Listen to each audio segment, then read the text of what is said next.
Local Edge, powered by Ad Canada Media. Hi there, everyone, and welcome to Local Edge, your show for better understanding and connecting with small communities in Canada. Here, we explore the value of these markets to advertisers, agencies, communities, and more. We bring you the latest news, insights, and trends from the world of local advertising and marketing. I'm Shawna Randolph, and I'm your host. In this show, we talk to community connectors, media buyers, business leaders, and more to find out what makes small communities so important to the advertising industry. So whether you're an advertiser, agency, community member, or just simply interested in the world of local advertising, join us right here on Local Edge for a closer look at the power of small communities in Canada. And it's a pleasure to welcome again Sarah Thompson. She is president of Dentsu Media, joining us from Toronto. Hi again, Sarah. Great to see you again. Hi, thanks for having me back. Thank you. So I was excited to know I was going to talk to you once again. Last time we chatted, we were really focusing on the Canadian Media Manifesto. In hindsight, since the last discussion, anything more you wanted to focus on that? I think there's a lot to unpack on that, and even talking about sort of the landscape of where Canada is going as a country. With 500,000 new immigrants entering our country, when you have LGBTQ, Indigenous rights, BIPOC community all at the fore of this, DEI is also very much interchangeable with how we have local media. If you're new to Canada, you want to be able to read our local publications, feel like there's something that's tying you to that community. And if we don't have those pieces in place, they're going to be reading news from the country that they arrived from and not really feeling a connectedness to the new community that they've now joined. And the same is to be true for LGBTQ. We've lost about 30 publications in Canada over the last decade. BIPOC and Indigenous communities have done a really good job of building back community news and community newspapers in Canada, but they also need representation in our newsrooms, especially with our national newspapers and national media, so that they also feel represented, that their stories that are being told about their communities is told by Indigenous journalists. And there's a lot to be intertwined in that. But when we talk about some of these issues that we have of connectiveness of communities and feeling like you're a part of something, local media and local news really does matter to making sure that everybody feels welcomed and that they can see themselves in the social fabric of Canada. And I think that really makes sense, because when someone is in a community, of course, it's not just a matter of talking neighbor to neighbor. You're depending on spreading the word to others that are not right down your block. And that's what I was hearing from you earlier about really having newspapers be the core connection within a community, the local newspapers, right? 100%. And radio stations. I mean, we still are, as a country, doing more commuting than ever before, despite the remote workforce that we have. But radio stations matter. Out of home matters. Local TV networks matter. All of these things are still media that are viable. And I think most people who don't understand how the media industry, how a company like mine goes and buys media on behalf of our clients, actually makes these decisions. What we've had in our industry is an absence of data. We've rolled back and we aren't measuring these communities anymore for TV viewership, for radio, for other sources. And once you're absent from our data sets, we don't buy. And so there's a big concerted effort, especially at my organization, to make sure that we are representative of all Canada. Communities, suburbs, locations, understanding everybody and what they are watching and what media they are consuming, because those are business opportunities for our brands, but they're also going to serve a societal need that we have in our country. Okay, so let's talk more about that across the country. You have urban centers, rural areas. Let's talk about the difference with media landscape, advertising, that sort of thing. Well, it's really interesting that you would think, like in a lot of urban markets, that they're really well served from a media perspective. You know, you have a swell of like Twitter and Facebook and Google, and that's all true. But in neighborhood by neighborhood, and I'm going to use Toronto as my favorite example because that's where I live, community publications have disappeared. We've had a lot of closures of community publications, Polish news publications, those kind of connective tissue that keep communities in an urban center attached. What you find in that is that the media, especially for young people, is starting to make them feel ostracized, stressed out. There is there's problems, and then we've seen the psychological effects of social media on our youth, that they too are not feeling like they understand what's going on in their communities. In rural communities, they're just highly underserved in general. Their publications have closed. There was no advertising dollars. There is business models coming back, either subscription or advertising based. There is some non-for-profit news models that are appearing in Canada as well, but it's slow. And we need to start investing and talking about this more. The last part that I always like to talk about too is that national media serves national interests. And when you have local media, it actually serves what is happening when you're driving around the corner and you're going and getting your coffee from Tim Hortons, and you can start having conversations with people about what's going on. That's hugely important. And if you don't, then it's just rumor mill. And this is why local journalism does matter. Somebody who's actually giving you the facts.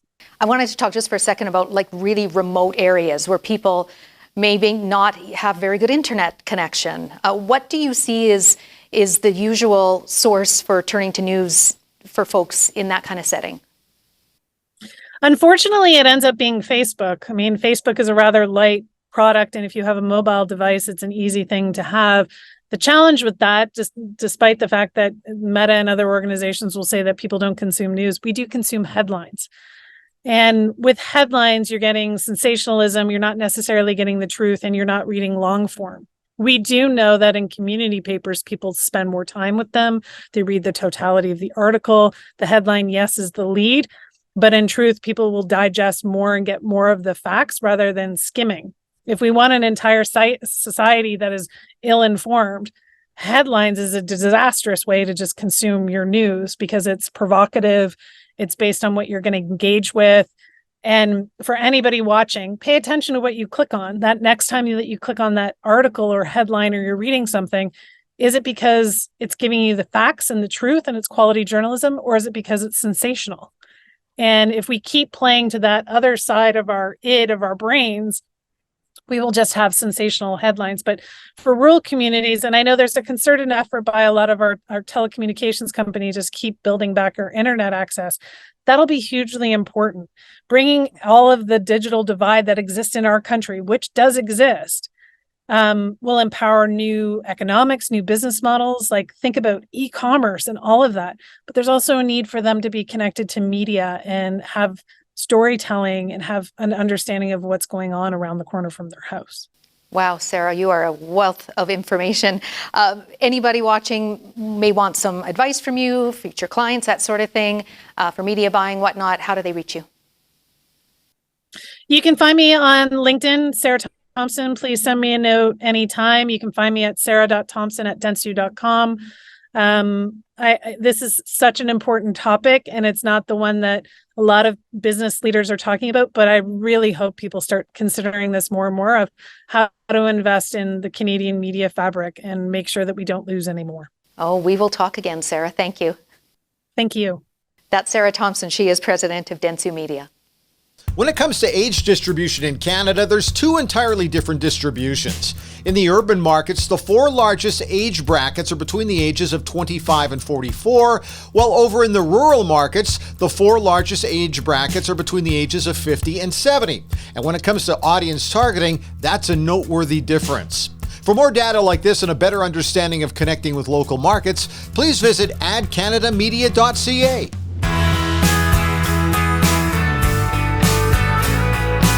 And joining us now from Drayton Valley, Alberta, we have Brandy Fredrickson sitting in her car with her busy day. She is Publisher Sales, Drayton Valley and District Free Press. Hi there, Brandy. Hi. We can see just a little bit through the window of a tiny part of the community. Let's start with giving us a sense of this community of Drayton Valley that you are so proudly living in. Yeah, you bet. So Drayton Valley is located in central Alberta. There's around 7,000 people that's there, but it services around 14 to 21,000 people in the surrounding area.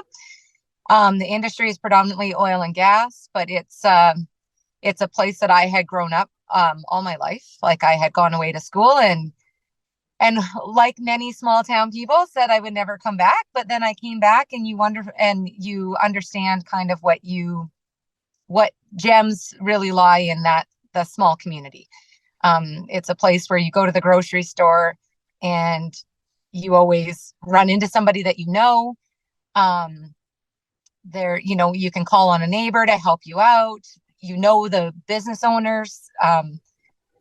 It's one of those tight-knit communities.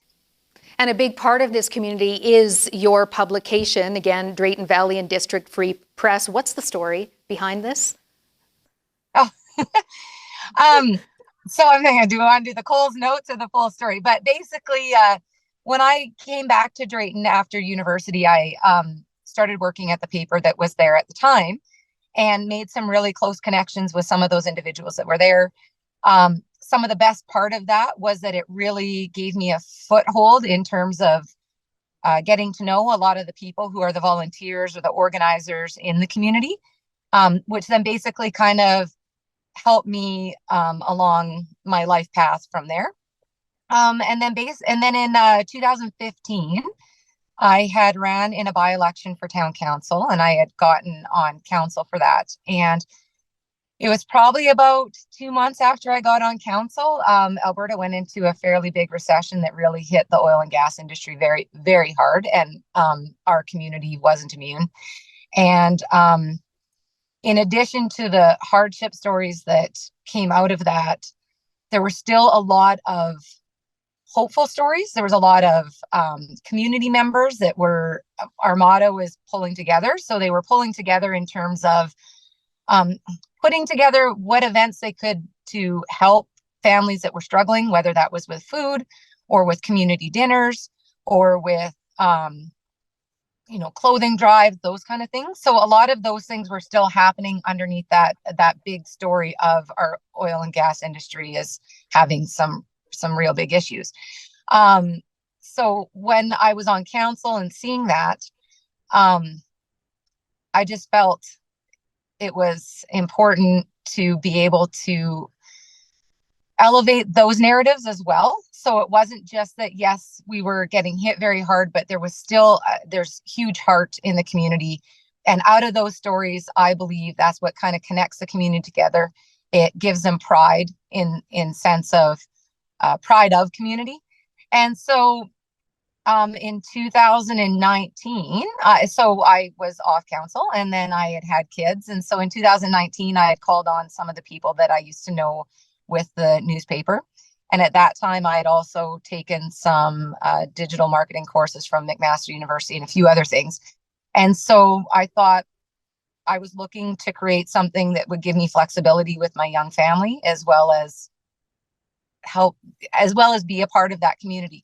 And so, so we thought, well, let's give it a go and see how it goes. And we're about 3.5 years in. And so far, the community has been very responsive and very positive to us being there. Yeah, it definitely sounds like it. And I understand that at the time you had a competitor, now they're gone. Like, you're doing pretty good there. Yeah, we are. And it's one of those scenarios where essentially that competitor was my first employer. And I think it was, so when I was there, that would have been 2008, maybe 2007, 2008. So this was prior to a lot of the online marketing, online advertising that now newspapers are competing against. And so at that time, we were putting together 72-page papers. I was a reporter doing 9 stories a week, and I was one of 3 reporters. We had a full sales department, full composing department. And so then that was 2008. So now we're looking at just over 10 years later. The landscape has definitely shifted. We in Drayton Valley, and I'm sure other communities, we're dealing with a larger demographic spread. So we have seniors that really love that print paper. We have, young families to midlife that they really love that digital thing that they can scroll through on their phone. And then we also have people that are introduced to us through through our website or our Facebook presence. So what we're finding, it's definitely a different landscape than it was when I first started in 2006, 2008. And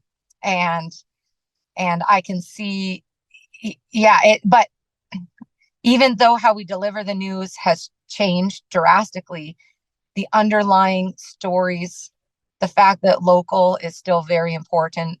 People wanting to see recognizable faces in those media platforms is still extremely important, and that hasn't changed. That hasn't changed in all the years.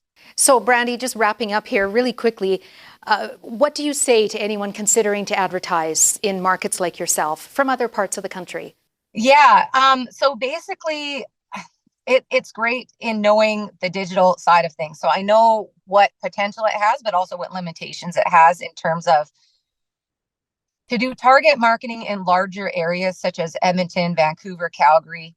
There are pieces that you can target through digital advertising. But when you get into extremely rural local markets like Drayton Valley, we don't have the population to pull on those algorithms to be able to target these areas. So looking at local media in terms of the newspapers, in terms of, we do have a local radio station, those kind of things.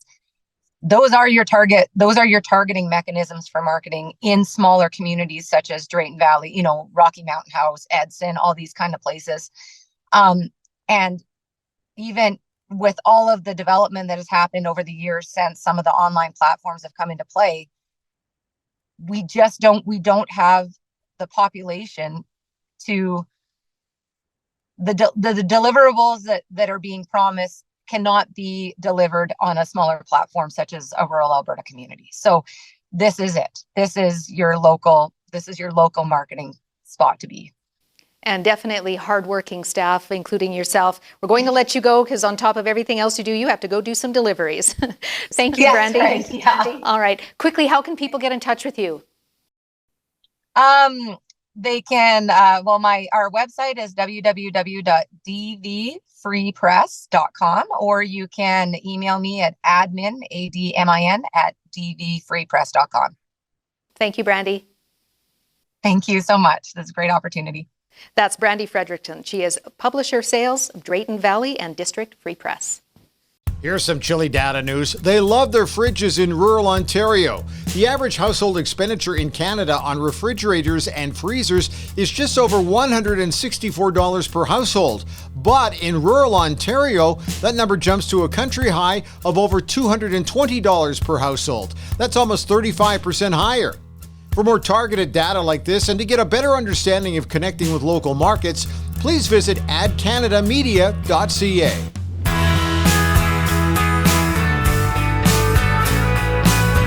Joining us now from Montague, Prince Edward Island, is Paul McNeil. He is publisher of PEI Canada. We talked to you before, so nice to connect again, Paul. Pleasure to be here. So last time we chatted, we really got into the background of your publications. Thank you again for filling us in on that. This time I really want to talk about the evolution. So your family's been involved in publications there for decades. How much has changed over the years? Well, when my father started the publications in 1963, it really was a two-person operation, himself and my mother putting it out. Technology has changed a lot over the years. Obviously, we've gone from cut and paste, putting pages together, and then gradually into the computer phase to where we're basically a full-scale 7 days a week news operation. If we want to be. But what's fascinating is that what hasn't changed is good journalism is still good journalism, and community connection is still community connection. And that's what we try to do every day, and certainly every week. And so how has it evolved with staff? Have they learned to be more multitaskers, or how have you been able to keep them engaged? Let's get a sense of that. Yeah, look, there's no doubt that journalists have to have way more balls in the air at the same time than they used to. We've tried to limit that a little bit. We've never really chased clickbait, which a lot of media have. Our primary source of content and revenue is still the print publication because there's strength in print. Doesn't mean we've ignored the web, but we haven't thrown sort of all our eggs into that basket because, frankly, if you look at the demographic of rural Prince Edward Island, it's an aging demographic. Broadband's been a significant issue over the years, and most of our folks at least until recently, aren't walking around with a cell phone locked to their hip. So the print product is still incredibly relevant, and it does have a cachet and an importance that the web just can't simulate or meet. Have you found you had to be creative over the years to adapt to change? Yes. Yeah, I mean, change is a great thing. If we weren't changing, it would be an awful boring way to go through life. I'm not scared of change. I think there's great opportunity. I don't own a printing press. So, it doesn't really matter to me where the industry goes, whether it's all print, all digital, or hybrid of in between. What matters to me in my community, in my province, is can we generate enough revenue on a sustainable basis to provide the journalism that we want to provide for our community and province? That's what I think about. How supportive is the community with your publication? Well, we are really locked into our community. I think that's one of the great things that we've developed and built on over the years. My father, when he started the paper, he said he wanted to create a weekly newspaper that covered the community, warts and all. And what that means is you'll celebrate the hockey games and the wins and the losses and the students, and you'll go to the wakes, and you'll celebrate the victories of politics or whatever. But when you need to sort of use a heavier hand to raise a point with your community, you do that. And if you need to do a story that not everyone will agree with, you do that. And because of that, you build a connection with the community. And other things. We've done other things. We've partnered with the Rotary Club on a toonie draw for the last decade that has raised $10 million that circulates in Kings County, Eastern PEI. And that's the $10 million for winners and local charities and, folks who are falling through the cracks if they needed to go for cancer surgery in Halifax and couldn't afford the bridge toll or a hotel room in Halifax.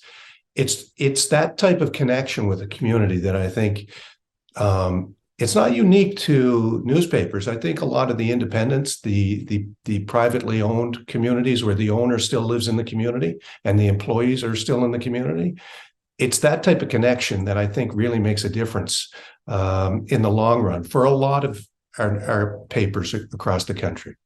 Let's talk about the evolution of your audiences, your demographics. How has that changed over the years? Well, surprisingly, our print, it may surprise, our print product is still strong. The circulation, the paid circulation is basically the same as what it has been. And I think that's a testament to a couple of things. Our connection to the community and our content.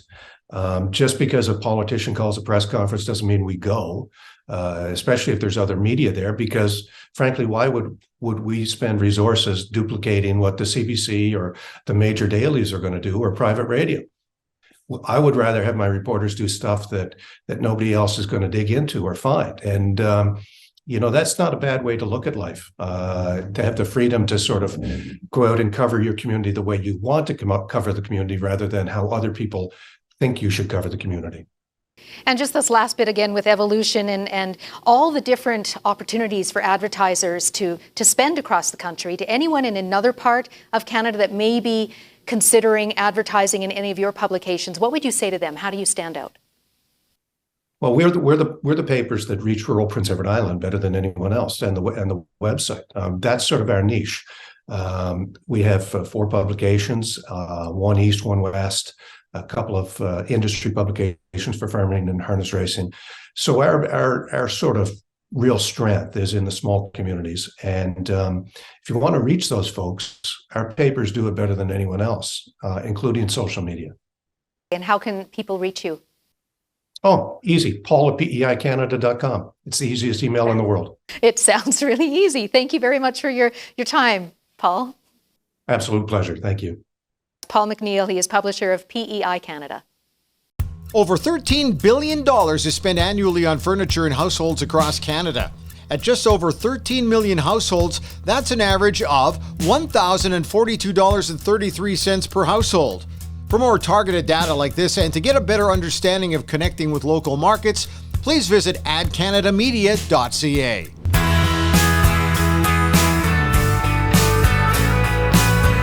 Thank you everyone so much for joining us here on The Local Edge. Again, I'm your host, Shawna Randolph. For additional information and extended interviews, be sure to subscribe to the Local Edge podcast on any of the major platforms like Spotify, Apple, Google, and more. Do make sure that you subscribe to our show, and anytime we release a new episode, then it goes right to your mobile device. It's really easy. See you next time on The Local Edge.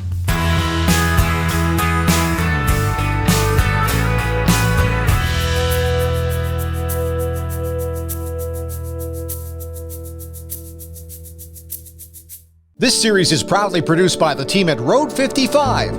Road 55 creates content that connects. For more information, check our website, www.road55.ca.